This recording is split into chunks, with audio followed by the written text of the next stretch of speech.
push-ups pain-free. So oftentimes the way that we've been trained, especially in the old school style, we've been trained to push in our T's, right? But as you pushing in this T or in this 90 degree, what happens is the muscle tends to grow into the joint capsule, which is the space that we need to articulate and move our shoulder joint in the ways that it normally moves, right? So what happens when you set it up in your push-up, we build into that shit.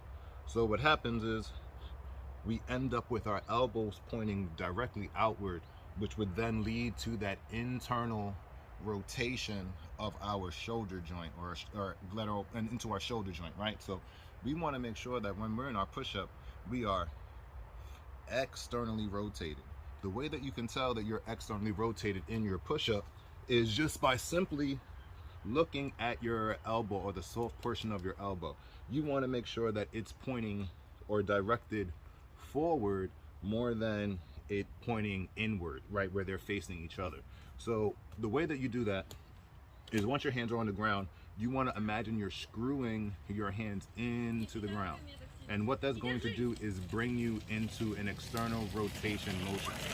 From there, you're in your push, and your goal is to maintain this external rotation as you're descending down. You want to descend and ascend in the external rotation motion, as opposed to the way that we were normally trained was just push and you're bringing the elbows outward, right? You're able to complete them a lot faster, but you're building into that shoulder joint. So just from a different angle, right, we want to make sure we're in external rotation and hitting our pushes, right?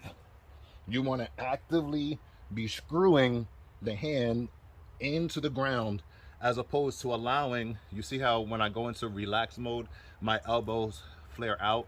You don't want to be performing the push-up with the elbows out in that motion.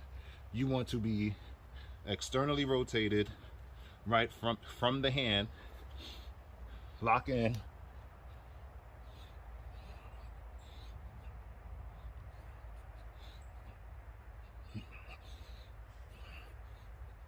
externally rotating from the hand, as opposed to allowing the elbow to go in.